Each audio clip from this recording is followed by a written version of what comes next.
En manchette ce soir, remise en question du déneigement à Val-d'Or. 2 résidentes ne sont pas satisfaites des services. On veut se sentir en sécurité pour nos enfants, même en les accompagnant à pied. On célèbre le jour du souvenir dans la région. On souligne la Première Guerre mondiale, Deuxième Guerre mondiale, guerre de Corée et tous les autres conflits qu'il y a eu dans le passé. Il y a quelques jours de son intronisation, retour sur la carrière de Pierre Turgeon. Avec tout ce qu'il a fait puis la carrière qu'il a eue, je pense qu'il mérite très bien d'être au temple de la Renault. Ce que j'aime de Pierre, il était respecté partout dans la ligue.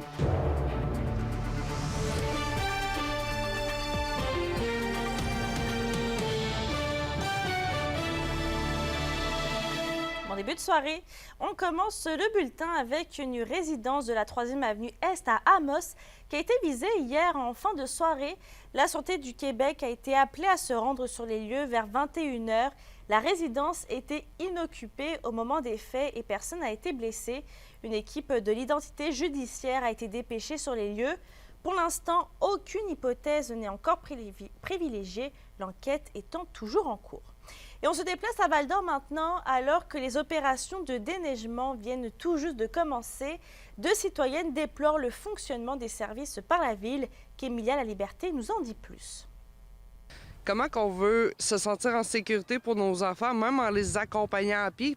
Ce sont les trottoirs non déneigés devant l'école primaire Sainte-Lucie à Val-d'Or qui inquiètent 2 résidentes. Après plusieurs démarches auprès de la ville, Jennifer Toussaint et Amélie Plouffe, 2 mères de famille, craignent encore qu'un drame puisse survenir devant l'école de leur enfant. Puis moi, à un moment donné, ça m'a pris panique. Je disais, hey, c'est mes enfants, là. C'est moi qui les ai mis au monde. Pourquoi je prendrais le risque de faire ça? Fait que j'ai commencé des démarches pour montrer que c'est dangereux. Puis on est la seule école que c'est pas fait. Ailleurs, c'est tout déneigé. Fait que je comprends pas pourquoi que nous, on pourrait pas pour supposément une histoire de taxe. Parce que je trouve ça juste aberrant qu'il faut attendre un drame avant d'agir.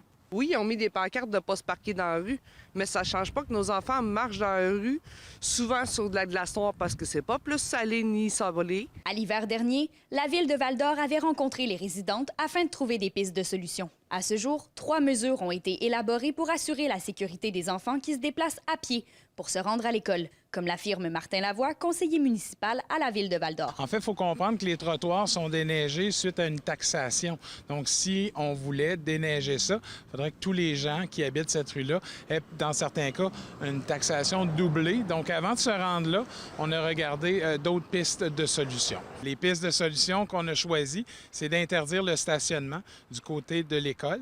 Donc, ça va permettre une rue un peu plus large. On a également demandé à tous les camions de la ville qui transportent la neige de ne plus utiliser ce tronçon de rue-là pour enlever un peu de trafic. Donc ça, c'est une nouvelle politique qui a été abordée. Et on a réaménagé toute l'intersection où se trouve la brigadière tous les matins de semaine pour rendre ça beaucoup plus sécuritaire et reprendre une parcelle du terrain. Pour le moment, les 2 mères de famille demeurent insatisfaites des mesures prises par la ville et continuent d'espérer que leurs enfants puissent utiliser des trottoirs déneigés. De son côté, la ville de Val-d'Or assure qu'elle priorise la sécurité des enfants. On est des parents, nous aussi, on a à cœur la sécurité des enfants, mais on est convaincus qu'avec ces 3 améliorations-là, ça va être beaucoup plus sécuritaire pour ces enfants-là. Qu'Emilia Laliberté, RNC Nouvelles, Val-d'Or. Vos réponses à la question du jour TVA, une présentation de la clinique infirmière Nord-Ouest partout dans la région. Notre équipe peut vous recevoir pour un bilan de santé, une infection, le suivi de maladies chroniques et bien plus. Contactez-nous pour plus d'informations ou visitez notre site web. Et à la question du jour, on vous demandait, êtes-vous satisfait du déneigement de votre municipalité? Vous avez répondu non à 60 %.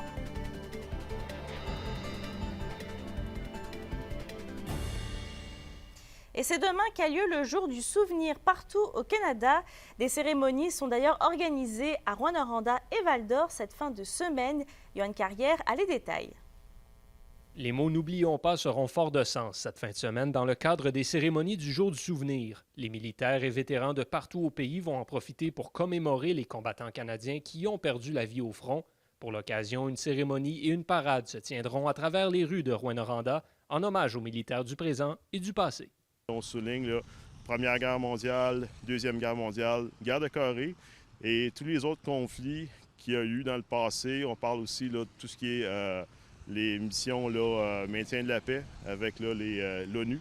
Et aussi, on peut penser dernièrement les interventions qu'on a eues, qu'on appelle les opérations domestiques, entre autres l'inondation ou tout dernièrement cet été, là, les feux de forêt. Ici à Val-d'Or, la Légion royale prépare sa traditionnelle cérémonie qui regroupe plusieurs vétérans, des dignitaires et des cadets de l'air. Le président de la Légion de Val-d'Or, Dominique Bernatchez, considère qu'il est important de se réunir chaque année pour commémorer les combattants qui ont donné leur vie pour protéger le pays.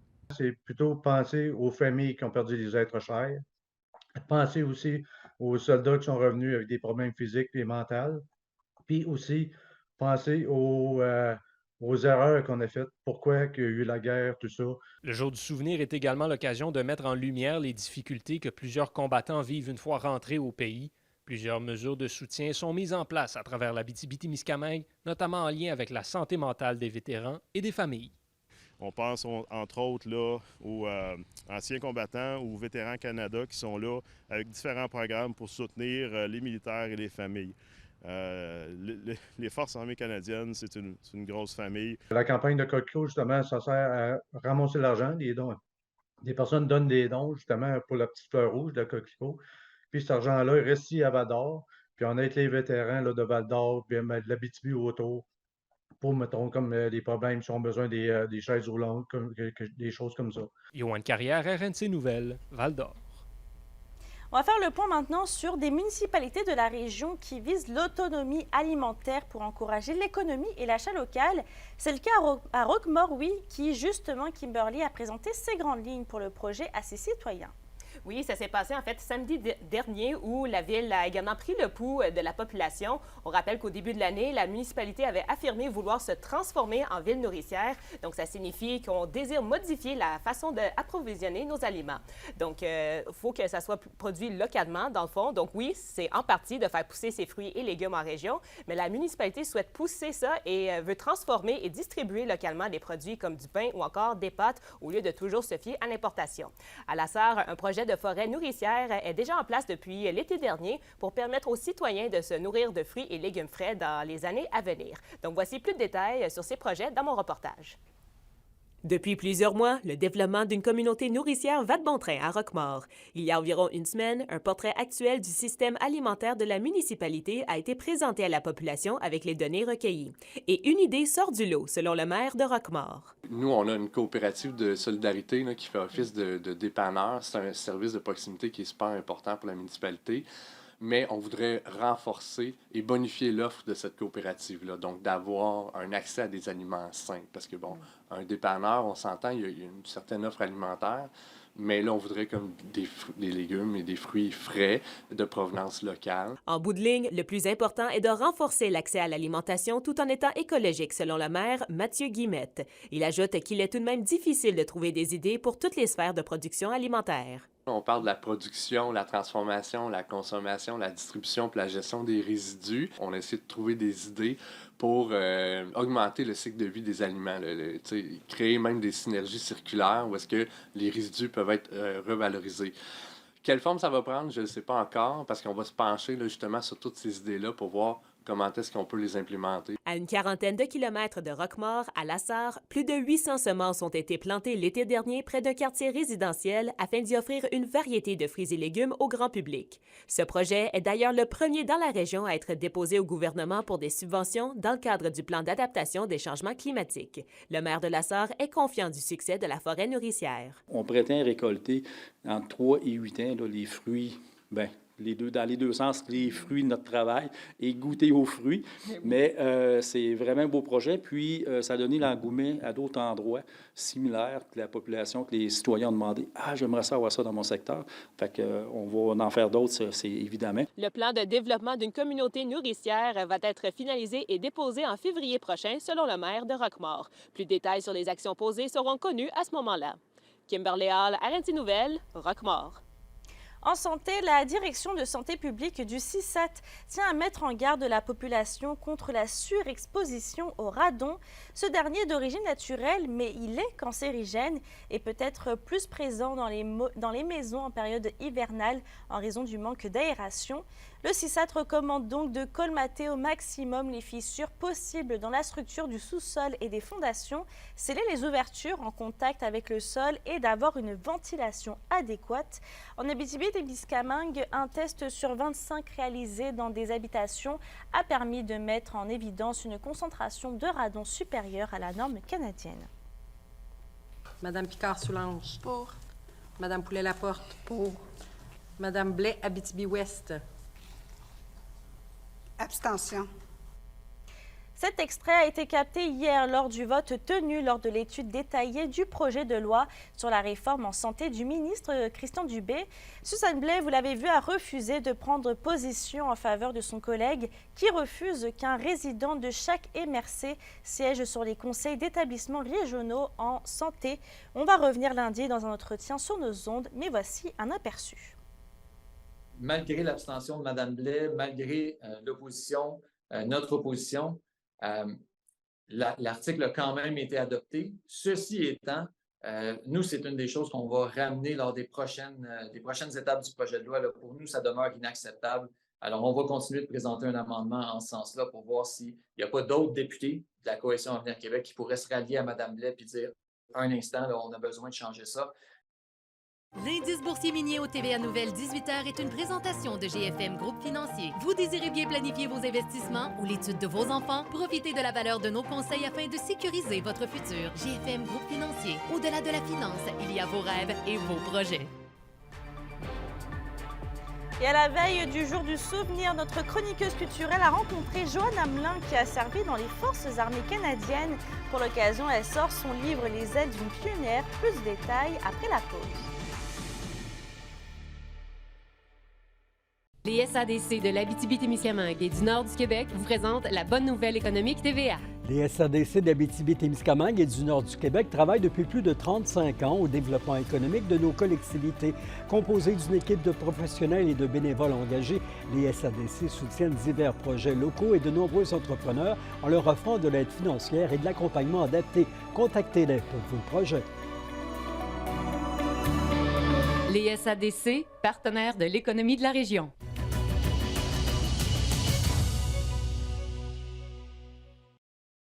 La chronique culturelle vous est présentée par Bruno et Jasmin Leclerc, denturologistes. Des cliniques à la fine pointe de la technologie pour vous servir à Lassar et à Amos. Joanne Hamelin, retraitée des Forces armées canadiennes, fera des dédicaces de son premier livre, Les ailes d'une pionnière. Les gens sont donc invités à sa rencontre à la salle des Chevaliers de Colomb de Lassar. Notre chroniqueuse culturelle Stéphanie est allée à sa rencontre. On a devant nous votre premier ouvrage, Les ailes d'une pionnière. Si l'avenir vous intéresse, nouveau livre qu'on va sortir très bientôt. On peut s'attendre à quoi comme lecture, Joanne? Bien, en réalité, c'est vraiment le parcours de ma carrière militaire, donc du début jusqu'à mon retour de l'Afghanistan. Ayant fait 2 métiers, j'ai été chanceuse. J'ai fait 2 carrières dans les forces. J'ai commencé comme technicienne en système aéronautique, donc je faisais de la mécanique sur les hélicoptères. Puis après 10 ans, j'avais atteint un certain plafond, on dirait, dans mes connaissances, mais j'ai décidé d'embarquer dans un nouveau défi. Donc, j'ai appliqué pour devenir ingénieur de vol. J'ai été sélectionnée. Puis, c'est ce qui a commencé. Ma carrière de vol a débuté là. Et puis, en 2007, ça m'a apporté à faire plein de choses. Je suis vraiment privilégiée d'avoir eu l'opportunité de voyager au travers le Québec au complet, puis le Canada même au complet, parce que j'ai traversé le Canada de la côte est à la côte ouest en hélicoptère. J'ai relevé des défis extraordinaires qui m'ont porté à faire 2 déploiements en Bosnie, un déploiement en Haïti. Par la suite, j'ai travaillé 4 ans pour faire de la recherche et sauvetage pour les communautés Innu du nord du Canada. Puis, j'ai terminé ma carrière avec 2 déploiements en Afghanistan. Puis, à mon retour en 2012, j'ai travaillé 2 ans et demi au recrutement pour recruter des nouveaux candidats pour joindre les rangs militaires. De fil en aiguille, ma carrière m'a apporté à devenir la première femme du métier d'ingénieur de vol à avoir participé à un conflit armé. Donc, ça fait en sorte que j'ai eu plein d'opportunités, comme je suis devenue la première femme à avoir la la qualification de mitrailleuse de porte. Donc, c'est moi qui tirais de la grosse carabine là, de la porte de l'hélicoptère. Je suis aussi devenue la première femme qui a été qualifiée ingénieure de vol sur le Chinook au Canada. Il y a 3 ans, quand j'ai commencé le processus d'écriture, c'était vraiment pour m'aider moi parce que avec le syndrome post-traumatique, je suis diagnostiquée de ça suite à mon service militaire. J'étais dans un rond-point, ma vie avançait plus, j'allais pas bien. Joanne n'allait pas bien. Donc, les gens disent beaucoup, l'écriture, c'est libérateur. Ce que j'ai fait, j'ai commencé à écrire mes mémoires pour m'aider, moi, à progresser. Puis, quand j'ai eu terminé de les écrire, ça m'a tellement aidée, sérieusement, je vais mieux que j'ai pas été dans les 30 dernières années. Ça m'a beaucoup fait grandir, ça m'a fait progresser dans ma guérison. Puis je me suis dit, si je peux aider une seule autre personne en partageant mon vécu, bien, je vais avoir doublement atteint mon objectif. Les gens ont besoin d'être sensibilisés à ça parce qu'on a une nouvelle génération de vétérans maintenant.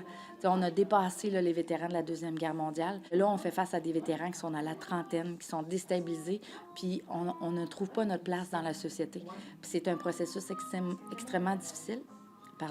Donc, mon rôle à moi, je pense que c'est en livrant mon message, en partageant mon parcours, bien, je peux montrer aux gens qu'il y a de l'espoir, là. On peut aller mieux, puis on peut s'en sortir de cette noirceur-là. Il suffit juste des fois de tendre la main puis de marcher vers la lumière. Ça risque d'être une grosse fin de semaine de hockey à l'extérieur de la région pour les Foreurs de Val-d'Or et le ski de Rouyn-Noranda. On fait le point dans un instant.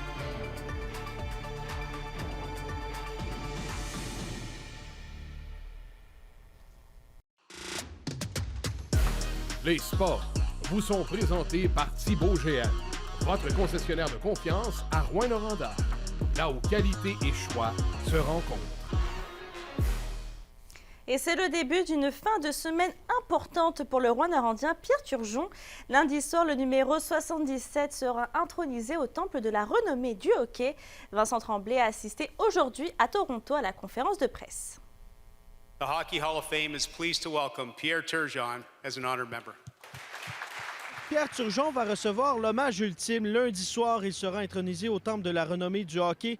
Un honneur qu'il attendait avec impatience après une carrière où il a fait vibrer les partisans québécois pendant 19 saisons. Écoute, on ne contrôle pas, c'est sûr, mais c'est toujours un... C'est le fun, c'est... tu sais qu'il y a bien des joueurs qui peuvent être sélectionnés. Puis ça a pris... Mais ça, c'est une récompense, c'est quelque chose que tu regardes en arrière, comment ça a été dur, tu as travaillé fort, tu es discipliné, tu manges bien mangé, s'entraîner, tout ça. Il y avait eu beaucoup d'efforts pour faire une carrière comme ça. Puis ça, c'est comme le icing on the cake, comme on peut dire. Écoute, il y a un peu du Jean Béliveau dans lui. Pierre Turgeon a joué pour 6 équipes. Il a inscrit 1327 points et marqué plus de 30 buts dans une saison à 9 reprises. Donald Audette et Stéphane Matteau ont joué pendant 4 saisons avec Pierre Turgeon et encore aujourd'hui, ils sont très proches et seront à Toronto lundi pour la journée Pierre Turgeon. Ils ont voulu lui rendre hommage quelques jours avant son intronisation. Il était peut-être temps. On en parlait souvent. Écoute, tu sais, Pierre, c'est pas un grand parleur de tout ça, puis il dit ça va venir, mais tu voyais que c'est en arrière de sa tête, puis il mérite. Avec tout ce qu'il a fait, puis la carrière qu'il a eue, je pense qu'il mérite très bien d'être au temple de la renommée. C'est une personne réservée, classée, aimée de tout le monde, aimée de ses coéquipiers, respectée. Surtout, ce que j'aime de Pierre, il était respecté partout dans la Ligue. Même ceux qui n'ont jamais joué avec, il était respecté dans la Ligue. Donc, je pourrais en dire encore plus, mais Pierre, tout est mérité de son côté. Avant de briller dans la LNH, Pierre Turgeon déplaçait les foules dans la LHJMQ. L'ex-commissaire Gilles Courteau se souvient d'une compétition entre la Ligue de l'Ontario et le Québec où Pierre Turgeon avait battu un certain Brendan Shanahan. On avait mis en place une confrontation entre périodes. Puis je me souviens, Pierre était en confrontation contre Brendan Shanahan. Et c'est ça, il avait remporté la confrontation. Déjà là, tu voyais que c'était un gars extrêmement mature. En plus du talent, c'est sa maturité qui a été un fait marquant tout au long de sa carrière junior, majeure. C'était quelqu'un qui s'est bien rapidement adapté. Celui qu'on surnommait le magicien de Rouyn va devenir le 5e Témiscabétibien intronisé au temple de la renommée. Lundi, il va rejoindre Dave Keon, Jacques Laperrière, Serge Savard et Rogatien Vachon. Vincent Tremblay, RNC Nouvelles, à Toronto. OK, c'est un week-end chargé à l'extérieur de la région pour nos deux équipes de la LHJMQ. Les Foreurs et les Huskies, le Vert et Or sont en action du côté de Chicoutimi, alors que la meute de Rouyn-Noranda se frottera à l'Océanique de Rimouski. Alexandre Cabana. Les Huskies trônent présentement au sommet de la conférence ouest de la LHJMQ. Et depuis quelques jours, l'équipe peut compter sur le retour au jeu de 3 défenseurs de qualité, ce qui fait en sorte que la meute jouit d'une ligne bleue complète pour la première fois de la saison. On n'a pas joué avec, mettons, nos 6 premiers défenseurs avant la semaine dernière. C'était la première fois la semaine dernière qu'ils ont joué. Donc, ça fait 2 matchs, je ne me trompe pas, peut-être 3. Donc, c'est certain que ça fait une différence. Le gars fait des choses avec la rondelle que personne d'autre dans la ligue peut faire. Dylan Gill, c'est un défenseur complet qui joue de la bonne façon à tous les matchs, qui t'amène de l'offensive, mais qui est très fort défensivement. Buteau t'amène un côté physique, mais qui a quand même une bonne première passe. C'est un gars intelligent. Donc, tu rajoutes ces 3 gars-là qui ne jouaient pas il y a 3 semaines avec l'équipe qui joue du meilleur hockey. Mais c'est certain qu'on est une équipe beaucoup plus difficile à affronter. À l'attaque, Antonin Véro se distingue chez les Huskies. Le natif de Mirabel est présentement au 3e rang de la Ligue, tant pour les points produits que pour les buts marqués. C'est un pro.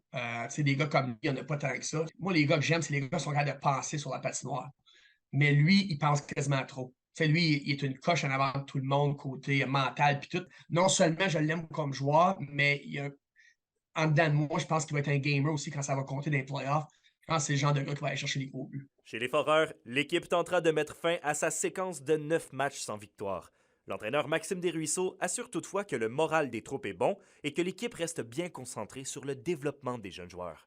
J'aime notre progression. Je pense que les gars sont à la bonne place. Nos gardiens n'ont pas été mauvais, mais ils n'ont pas fait justement ces gros arrêts-là qui nous ont gardés. L'avantage numérique a eu sur un creux de vague également. Donc, c'est trouver un équilibre là-dedans. Puis, j'ajouterai un petit peu à ça aussi quelques games qu'on a eu de l'indiscipline. Donc, Chicoutimi ont le premier avantage numérique de la Ligue, donc on se doit d'être extrêmement discipliné dans les 2 prochaines parties, mais des fois, on oublie qu'on a un jeune groupe encore avec nous, puis notre noyau de joueurs, là, il est bâti principalement de 17-18 ans. Comme je te disais tantôt, on avait seulement Frédéric Potvin, 19 ans à l'attaque, donc il faut s'armer encore un petit peu de patience. Alexandre Cabana, RNC Nouvelles, à Rouyn-Noranda. La météo, une présentation de Nicole Auto de la Sarre. Avec la plus grande variété de camions en région, Nicole Auto de la Sarre, capitale régionale du pick-up. À la météo pour ce soir et cette nuit, ça va être nuageux sur tous les secteurs avec un 40% de probabilité d'averse de neige. Il y aura aussi un risque de bruine verglaçante tôt ce soir en Abitibi. Il va faire un minimum entre -9 et -7 degrés. Pour demain, le jour du souvenir, ce sera nuageux au nord avec un 40% de probabilité d'averse de neige. Et il y aura une alternance de soleil et de nuages au Témiscamingue. On s'attend à un maximum autour de -3 degrés. Et un petit aperçu pour dimanche, c'est le retour du soleil sur tout le territoire avec un maximum entre -1 et 1 degré. Je termine avec une nouvelle réglementation pour la collecte des matières résiduelles dans la MRC de la Vallée de l'Or. Les bacs roulants sont imposés pour tous les déchets. Sur ce, je vous souhaite de passer une belle journée, du souvenir demain, bon week-end et à lundi.